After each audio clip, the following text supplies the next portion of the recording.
दोस्तों स्वागत है आपका इस वीडियो में। अगर आप डाउरी हरासमेंट के जो लॉज हैं उनके मिसयूज़ के विक्टिम हैं, अगर आपके अगेंस्ट कोई फेक 498A 406 आईपीसी में मुकदमा दायर किया हुआ है, डोमेस्टिक वायलेंस एक्ट में कोई मुकदमा आया हुआ है आपके अगेंस्ट, 125 सीआरपीसी के में अगर आपके अगेंस्ट कोई फेक केस मेंटेनेंस का आप बियर कर रहे हैं तो आपके लिए वीडियो काफ़ी इंपॉर्टेंट हो जाता है। इस वीडियो में मैं डिस्कस करूंगा कि अगर 498A आईपीसी या 406 से रिलेटेड कोई एफआईआर आपके अगेंस्ट लॉज है या कोई प्राइवेट कंप्लेंट कोर्ट में फाइल की गई है तो कैसे आप उसकी क्वेश्चन करवा सकते हैं अगर स्पेसिफिक ग्राउंड्स वहां पर है या नहीं है। सेक्शन 482 सीआरपीसी क्या होता है और कैसे हाई कोर्ट जो है आपको इन सारे टॉर्चर से एक तरह से छुटकारा दिला सकता है, तो इन चीज़ों के बारे में मैं यहाँ इस वीडियो में डिस्कस करूँगा। मेरा नाम अनुज गर्ग है। आप मुझसे व्हाट्सएप पे ये नंबर मेरा दिया हुआ है स्क्रीन पर जुड़ सकते हैं। सिर्फ व्हाट्सएप ही प्लीज़ मैसेज किया कीजिए, मैं कॉल नहीं ले पाऊँगा। और टेलीग्राम से अगर आप जुड़ना चाहें तो ये लिंक है टेलीग्राम का, अनुज गर्ग _जस्टिस फॉर मैन। तो यहाँ पर भी मैं जो लेटेस्ट अपडेट्स होती हैं 498A 406 या DV 125 के ऊपर जो भी लेटेस्ट जजमेंट्स हैं ये शेयर करता रहता हूँ। वीडियो को आगे बढ़ाते हैं। जैसे कि हमें पता है आजकल बहुत इजी हो गया है किसी भी फीमेल के लिए किसी भी तरह के एलिगेशन जो है अपने हस्बैंड या उनके जो फैमिली मेम्बर्स हैं, इन लॉज हैं, उनके अगेंस्ट फाइल करना। एक कंप्लेंट देनी है, पुलिस वहाँ पर हरकत में आ जाती है, वुमेन सेल बने हुए हैं और वहाँ पर उनको कॉल आ जाती है, वहाँ पर बुलाया जाता है, हरासमेंट फेस करनी पड़ती है, उल्टे सीधे एलिगेशन लगते हैं फैमिली मेम्बर्स के अगेंस्ट और वहाँ पर फिर एक सौदेबाजी होती है कि हाँ इतने पैसे दे दो तो ये कंप्लेंट वापस ले लेंगे, नहीं तो फिर आगे जाके आपको अरेस्ट करेंगे और आपको और ज़्यादा हरासमेंट फेस करनी पड़ेगी।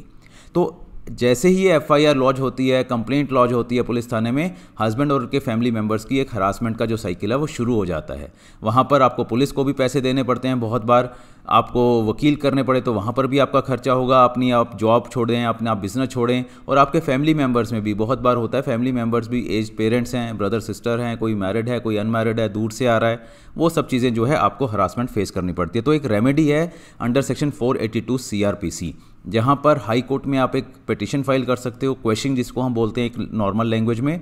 वहाँ पर एफआईआर की भी क्वेश्चन हो सकती है और कंप्लेंट की भी क्वेश्चन हो सकती है, बट ये क्वेश्चन इतनी ईजी नहीं है। वहाँ पर देखना पड़ेगा कि ग्राउंड्स जो हैं क्वेश्चन के है या नहीं है। अगर ग्राउंड्स हैं तो डेफिनेटली क्वेश हो सकता है। खासकर जो फैमिली मेम्बर्स होते हैं उनके अगेंस्ट क्वेश्चन की ज़्यादा संभावनाएं होती है, हस्बैंड के अगेंस्ट क्वेश्चन कम होती है, या फिर हमें ग्राउंड ज़्यादा स्ट्रॉन्ग चाहिए। मतलब क्या होता है क्वेश्चन ऑफ एफआईआर या कंप्लेंट? देखिए एफआईआर भी क्वेश होती है और कंप्लेंट भी क्वेश होती है। तो 482 सीआरपीसी जो है वो हाई कोर्ट की इनहेरेंट पावर्स को डिस्कस करता है। डायरेक्ट वर्ड नहीं यहाँ पर 482 में बताया कि क्वेश्चन हो जाएगी, बट ये बताया है कि हाई कोर्ट के पास इनहेरेंट पावर्स है कि अगर कहीं पर इनजस्टिस हो रहा है तो उसको वो ख़त्म करने के लिए to meet the ends of justice वो क्वेश कर सकता है। तो ये 482 में प्रोविज़न है। हाई कोर्ट के पास एक बहुत ही ज़्यादा इनहेरेंट पावर्स है, बहुत अनलिमिटेड पावर्स है। हाई कोर्ट इसमें कुछ भी कर सकता है अगर वो ग्राउंड देखता है, अगर आपकी पिटीशन में है। Under this section, a high court can quash an FIR if it thinks that the FIR which has been lodged is a false one and was done with the sole motive to defame and trouble the aggrieved person। ठीक है, तो अगर high court को लगता है कि false case है, सिर्फ डिफेम करने के लिए, उसकी बेइज्जती करने के लिए और उसको परेशान करने के लिए ही ये फाइल की गई है तो वो क्वैश कर सकता है। If any person has been implicated under the and the accused of a non-compoundable offense, then he can approach to a high court and file a writ petition under Article 226 of Indian Constitution read with 482 CRPC और petition under Section 482। या तो 482 में आप file कीजिए या फिर एक writ petition भी फाइल कर सकते हैं आर्टिकल 226 रेड विद 482 सीआरपीसी। तो ये लीगल टर्म्स हैं, बहुत ज़्यादा आपको इसमें जाने की ज़रूरत नहीं है क्योंकि ये एक लॉयर के लिए ही इंपॉर्टेंट रहती है ज़्यादा, बट आपको पता होना चाहिए कि 482 में आपके पास एक रेमेडी है हाई कोर्ट को अप्रोच करने की।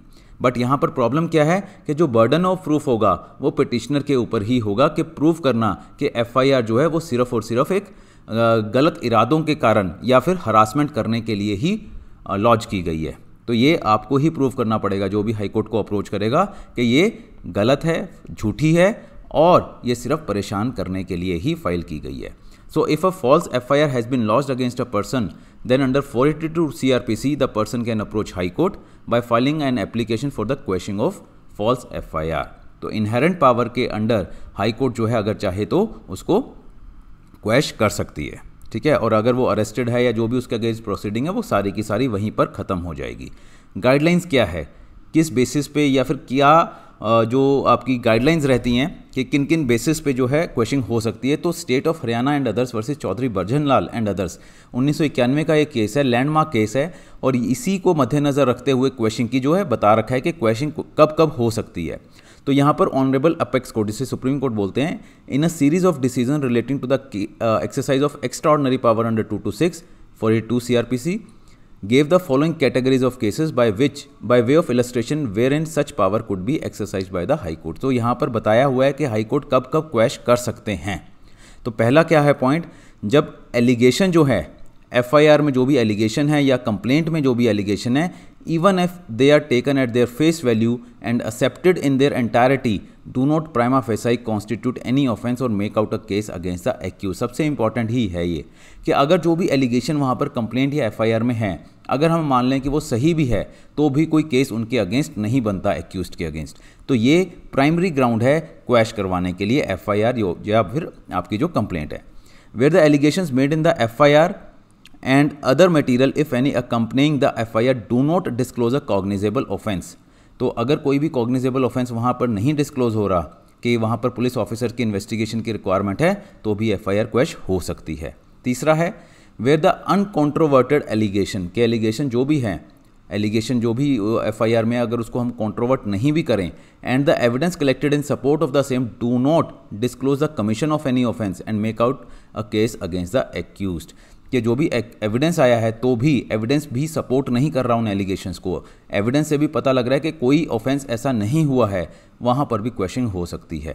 Where the allegation in the FIR do not constitute a cognizable offence but constitute only a non cognizable offence, no investigation is permitted by a police officer without an order of magistrate.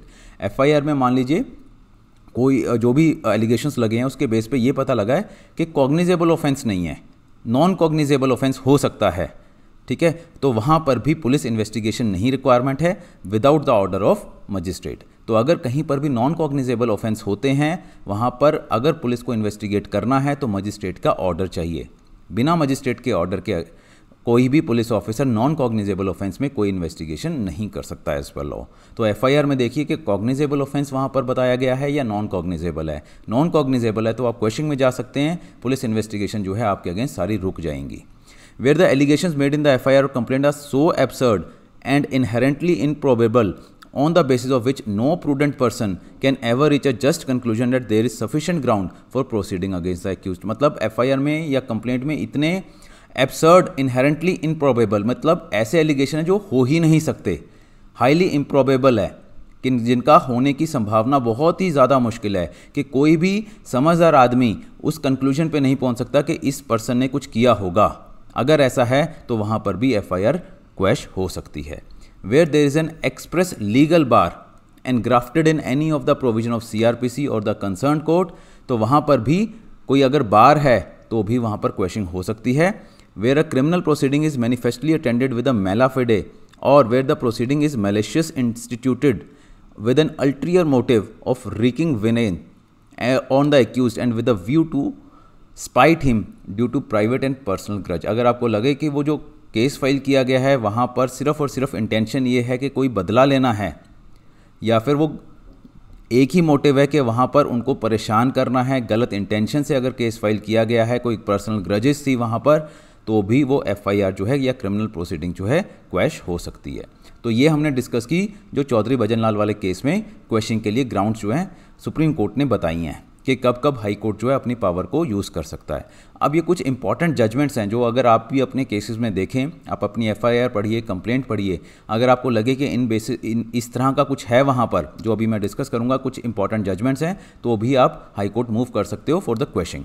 अब Girdhar Shankar Tawade versus state of Maharashtra 2002 का case है ये। Supreme court ने क्या बोला? Supreme court का case है ये। Harassment of women would not amount to cruelty if harassment is not to coerce her to meet unlawful demand of dowry.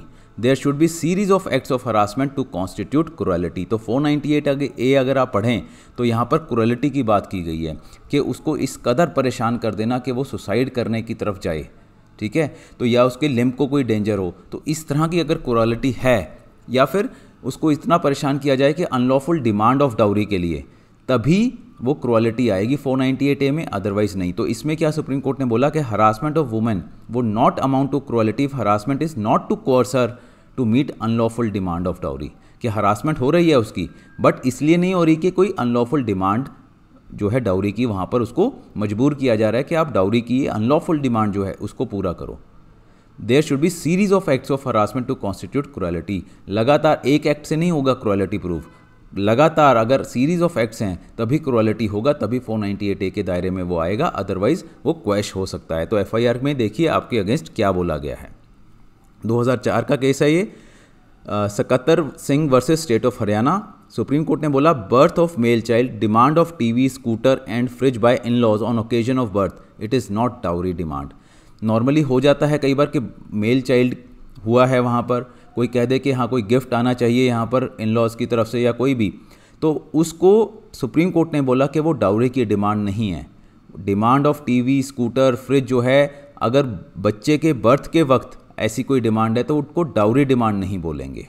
ठीक है, तो 2004 का केस है सुप्रीम कोर्ट का, इसको भी आप अपने केस में रेफर कर सकते हो। मैंने बहुत सारे केसेस देखे हैं, FIR पढ़े, तो वहाँ पर इस तरह के एलिगेशन लगाए जाते हैं कि हाँ बच्चा हुआ, इन्होंने ये चीज़ें मांगी कि हमारे फंक्शन करो या हमें पैसे दो, शगुन दो, तो वो डाउरी डिमांड नहीं है, वो कुछ भी और हो सकता है, बट डाउरी डिमांड नहीं है 498A के अंदर। याद रखना है आपको, ये देखना है कि 498A के दायरे में वो आ रहा है या नहीं। किसी भी और लॉ के दायरे में आ रहा है तो वो एक अलग चीज़ है, 498A में नहीं आ रहा है तो वो क्वैश होना चाहिए। भास्कर लाल शर्मा वर्सेस मोनिका 2009 का सुप्रीम कोर्ट का केस है। इसमें बोला criminal complaint under section 498A lodged by wife making following allegation of cruelty against her mother in law के अगेंस्ट कुछ एलिगेशंस लगाए। उन्होंने क्या बोला कि accused kicked the complainant with her leg and told the complainant that her mother was a liar. उसको वो kick किया, ठीक है, और उसके बाद बोला कि जो वो कंप्लेनेंट थी, जो डॉटर इन लॉ थी जिसने केस फाइल किया था, उसकी मदर जो है लायर है। Accused poisoned the ears her son against complainant and gave 2 used lady suits of her daughter to complainant। तो उसने कुछ पुराने सूट दे दिए उसको कंप्लेनेंट को। Accused was threatening that her son would divorce the complainant। The above allegation do not make out an offense of cruelty under 498A IPC। तो इन्होंने बोला कि हाँ ये एलिगेशंस जो है अगर सही भी है तो 498A के दायरे में नहीं आते। 498A में जो क्रुएलिटी है वो ये नहीं है क्रुएलिटी, ये कुछ और हो सकता है, मे बी डोमेस्टिक वायलेंस हो तो DV का केस फाइल करो, बट 498A की FIR इसमें नहीं हो सकती। These allegations of cruelty are not such nature which are likely to drive a woman to commit suicide और टू कॉज ग्रेव इंजरी और डेंजर टू लाइफ, लिम्ब और health, whether mental और physical. तो ये मेन इंग्रेडिएंट है 498A का, कि ऐसे एलिगेशन नहीं है जो कि उसको सुसाइड की तरफ धकेल दे या कोई ग्रेव इंजरी हो सके, हेल्थ को प्रॉब्लम हो सके, मेंटल या फिजिकल, वो 498A के एलिगेशन यहाँ सस्टेन नहीं कर सकते। Ran Singh versus state of Haryana 2008 का सुप्रीम कोर्ट का केस है। इसने बोला there are 3 occasion related to dowry. One is before the marriage, second is at the time of marriage and the third is at any time after the marriage. 3 बार हो सकते हैं dowry के occasion. The third occasion may appear to be unending but the crucial words are in connection with the marriage of the said parties. तो 498A में देखेंगे आप कि डाउरी की डिमांड होनी चाहिए in connection with the marriage of the said parties. Other payments which are customary payments, that is example है given at the time of a birth of a child और other ceremonies as a prevalent in different societies are not covered by expression dowry. ये नहीं है कि बाद में कभी बच्चा पैदा हुआ तो वहाँ पर कुछ पैसा दिया या शगुन दिया या कोई भी गिफ्ट दिया या कोई और कस्टमरी आपके रिचुअल्स है, सेरेमनीज हो रही हैं, वहाँ पर कुछ अगर शगुन दिया जा रहा है तो उसको डाउरी नहीं बोलेंगे। अदरवाइज तो हर चीज़ डाउरी होगी तो फिर तो हर एक ही परिवार जो है 498A में एक्यूज बन जाएगा। Nirmal Singh versus state of Punjab 1999 का केस है, Punjab and Haryana high court का। इसने बोला petitioners relatives of the girl who is alleged to have abandoned her matrimonial home without any cause. Her husband had filed a petition under section 13 of HMA Hindu Marriage Act on that ground which is still pending. FIR lodged only to counter blast the divorce case। तो ये बहुत सारे cases में होता है, husband जो है try करता रहता है कि वाइफ को ले आए, अगर नहीं मानती है या फिर कुछ ऐसे होती हैं चीज़ें, कड़वाहट इस कदर हो जाती है तो हस्बैंड जो है डिवोर्स केस फाइल कर देता है। डिवोर्स केस फाइल करने के बाद उसको लगता है कि अब तो ये डिवोर्स ले जाएगा, मुझे क्या मिलेगा, तो वो क्या करती है काउंटर ब्लास्ट में डिवोर्स केस के 498A या कोई भी झूठे मुकदमे दायर कर देती है, FIR लॉन्च करा देती है। No specific allegation made against any of the accuse in the FIR not disclosing any cognizable offence, FIR जो है क्वैश कर दी। तो ये Punjab and Haryana high court का है, यही लॉ है आज भी। काउंटर ब्लास्ट था, आपने प्राइमा फेसाई दिखाया कि जब तक डिवोर्स केस नहीं था, कोई कंप्लेंट नहीं थी, एफआईआर नहीं थी, जैसे ही डिवोर्स केस हुआ काउंटर ब्लास्ट में उसने ये 498A की एफआईआर लिखवा दी। उसमें ना तो कोई स्पेसिफिक एलिगेशन है, कोई भी कॉग्निजेबल ऑफेंस नहीं है, एफआईआर क्वैश कर दी।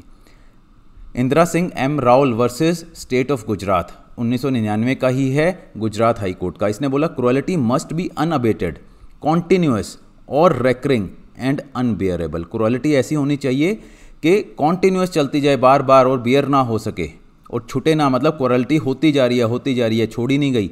From single act it can not be gather that accuse has intention to drive the women to commit suicide. एक एक्ट से ये नहीं होता कि हाँ वो चाहता है कि वो सुसाइड कर ले। हस्बैंड जो है giving beating when provoked bye wife, जब भी वाइफ उसको प्रोवोक करती थी, हस्बैंड को भी गुस्सा आ गया, उसने उसके साथ मारपीट की। It will not attract 498A of IPC, कहता है ये आईपीसी 498A के दायरे में नहीं है। No matter the act of the husband was uncivil और barbaric, the required intention on the part of the husband was lacking although the act of the husband may attract any other penal provision. ये कहता है 498A में नहीं आएगी वो beating, उसने उसको प्रोवोक किया, उसने उसको पीटा। नो डाउट हस्बैंड ने गलत किया, बहुत ही इनह्यूमन चीज़ की, बट 498A में नहीं आएगी। मे बी किसी और लीगल प्रोविजन में, पीनल प्रोविजन में उसको सजा हो सकती है, 498A में नहीं आ सकती। Ramesh Chand versus state of UP 1991, Allahabad high court ने बोला mere demand of dowry would not be unlawful demand. Husband asked his wife to bring some jewellery, this by itself could not be unlawful demand as no law would punish mere demand without settlement of dowry at the time of marriage. Marriage के time कोई dowry settle ही नहीं हुई, तो अगर वो बाद में बोलता है कि कुछ ज्वेलरी ले आओ अपने घर से, तो वो अनलॉफुल डिमांड नहीं है, क्योंकि अनलॉफुल तब होगी जब कोई सेटलमेंट हुई है। सेटलमेंट हुई ही नहीं है तो बाद में वो लॉफुल है या अनलॉफुल है, हम ये नहीं बोल सकते कि वो अनलॉफुल है, तो 498A नहीं बनता वहाँ पर। Richpal Kaur versus state of Haryana 1991 का है, Punjab and Haryana high court का। इसने बोला beating and the act of cruelty was not with the intention to force the complainant to bring more dowry and to meet any unlawful demand. कहता है beat भी किया, मतलब हस्बैंड ने पीटा होगा अपनी वाइफ को, तो वो क्रुएलिटी नहीं है, ना ही वहाँ पर 498A के अंदर क्रुएलिटी की बात कर रहे हैं। क्रुएलिटी नहीं होगी क्योंकि वहाँ पर कोई इंटेंशन नहीं था कि वो ये बोले कि डाउरी लेके आओ, कोई और अपने घर से, अपने मायके से पैसा लेके आओ, ज्वेलरी लेके आओ, प्रॉपर्टी लेके आओ। If some remarks about insufficient dowry were made in course of beating given, it was only a reference to the nature of marriage performed and nothing more। कहते हैं अगर पीटते वक्त उसने कुछ बोल भी दिया होगा कि हाँ तुमने उस टाइम इनसफिशिएंट डाउरी दी, उसका मतलब ये नहीं है कि अब वो और मांग रहा है या उसको फोर्स कर रहा है, ये उस टाइम मैरिज के नेचर को लेके कुछ बात की गई है, रेफरेंस दिया गया है। I am thus of the view that summoning order of for an offence under 498A IPC can not stand, I hereby quash the same qua the present petitioners. तो यहाँ पर Punjab and Haryana high court ने petitioners के against जो case था 498A का, उसको quash कर दिया। Sarla Prabhakar versus state of Maharashtra 1989, Bombay high court ने बोला it is not every harassment और every type of cruelty that would attract 498A IPC. Beating and harassment must be to force the bride to commit suicide और to fulfil illegal demands. बहुत बार क्या होता है, wife बोल देती है मुझे पीटा, मुझे ये किया वो किया। कहते हर पीटने को हम ये नहीं बोलेंगे, हर हरासमेंट को कि 498A है। अगर वो उसको सुसाइड करने पे मजबूर कर रहा है, इलीगल डिमांड्स मानने पे मजबूर कर रहा है, तभी वो है। मेरा एक वीडियो भी है व्हाट इज़ नॉट 498A, आप वो भी यहाँ पर रेफ़र कर सकते हो। मैंने वहाँ पर डिटेल में बताया है कि 498A क्या नहीं है, तो आप उसका भी यहाँ पर रेफरेंस ले सकते हो। Manjeet Kaur versus state of Punjab 2020 की जजमेंट है Punjab and Haryana high court की, जहाँ पर उन्होंने और भी जजमेंट्स की का रेफरेंस दिया। Preeti Gupta and other versus state of Jharkhand and another 2010 की सुप्रीम कोर्ट की, उसमें बोला कि 498A या 406 के केसेस में आजकल ये एक ट्रेंड हो गया है। इवन सुप्रीम कोर्ट ने भी बोला है कि फैमिली मेंबर जितने भी हैं उनको सबको ही वहाँ पर FIR में इन्वॉल्व कर लो, सबके अगेंस्ट FIR कटवा दो, पुलिस से मिलकर वहाँ पर थोड़े से पैसे देकर। पुलिस में कई बार क्या होता है, जान पहचान होती है, वो सभी के नाम वहाँ पर FIR में ऐड कर देते हैं। उन्होंने बोला therefore in the facts and circumstances of the case this code is of opinion that continuing of proceeding against the petitioner in FIR would tend to amount to an abuse of process of court and therefore it is a fit case warranting interference under section 482 CRPC। तो वहाँ पर कई बार क्या होता है, married जो उनकी husband की सिस्टर्स होती हैं, कई बार तो देखा गया है कि बहुत उनकी मैरिज से पहले हो जाती हैं शादी, 10-10 साल पहले होती हैं शादी, वहाँ पर उनको भी इन्वॉल्व कर लेते हैं अपने। वो देखते हैं कि ब्रदर इन लॉज को भी इन्वॉल्व किया हुआ है, जीजा जो होते हैं, हस्बैंड के जीजा है, उनको भी इन्वॉल्व किया हुआ है। तो ये बहुत सारे आजकल जो है ट्रेंड चल रहे हैं। तो यहाँ पर कोर्ट्स जो है काफ़ी विजिलेंट रहती है, और अगर ऐसे लोग क्वेश्चन में आते हैं तो डेफिनेटली उनको रिलीफ भी मिलता है। अरुण कुमार वर्सेस स्टेट 2020 की मद्रास हाई कोर्ट की जजमेंट है। इन view of the blood allegation and as we find that the complainant is only citing the incidents of unhappiness with her husband, no useful purpose will be served in continuing the prosecution against the appellant। तो जो allegations थे FIR में काफ़ी blood थे, सिर्फ उसने ये बताया कि वो अपने हस्बैंड के साथ खुश नहीं है। इसका मतलब ये नहीं है कि वो क्रोलिटी हो रही है। 498A के एलिगेशंस लगा दिए और वो जो थी FIR होगी वहाँ पर। This is a case where there is a total absence of allegation for the offences punishable under 498A 406। In the matter on hand, allegation made in the FIR as well as material collected during the investigation, even if they are taken at their face value and accepted in their entirety, do not prima facie constitute the offenses। तो इस तरह के allegations अगर हैं जहाँ पर आपको पता लगे कि अगर उनको सही भी मान लें फिर भी कोई 498A 406 का केस नहीं बनता, तो वहाँ पर डेफिनेटली आपकी क्वेश्चन पॉसिबल है। तो ये कुछ जजमेंट्स मैंने डिस्कस किए हैं। इनके अलावा 498A वाला जो मेरा वीडियो है वो भी देखिए कि व्हाट इज़ नॉट 498A, वहाँ पर आपको और भी चीज़ें इसके बारे में पता लगेंगी। अब बात उठती है कि कब फाइल करनी चाहिए क्वेश्चन। तो मैं आपको सजेस्ट करूंगा, वैसे ये डिफरेंट व्यूज़ हैं। बहुत सारे एडवोकेट्स बोलते हैं कि हाँ चलान आने दीजिए उसके बाद कीजिए। इवन जजेस का भी कईयों का कैसा व्यू रहता है। मेरी ये सजेशन रहेगी कि जितना जल्दी हो सके, जितना आप जल्दी इसको देखें। मान लीजिए आज कंप्लेंट फाइल हुई है, इमीडिएटली क्वेश्चन में जाइए। FIR लॉन्च हुई है, इमीडिएटली क्वेश्चन में जाइए। जितना जल्दी होगा उतना ज़्यादा आपको बेनिफिट मिलेगा। And thank you very much. कोई भी क्वेरी है तो काइंडली व्हाट्सएप मैसेज भेजिए आप, या फिर टेलीग्राम का ये जो लिंक है इसके ऊपर आप जुड़ सकते हैं। डेफिनेटली जो भी चीज़ें अपडेट्स इसमें आएंगी हम डिस्कस करते रहेंगे। Thank you and all the best.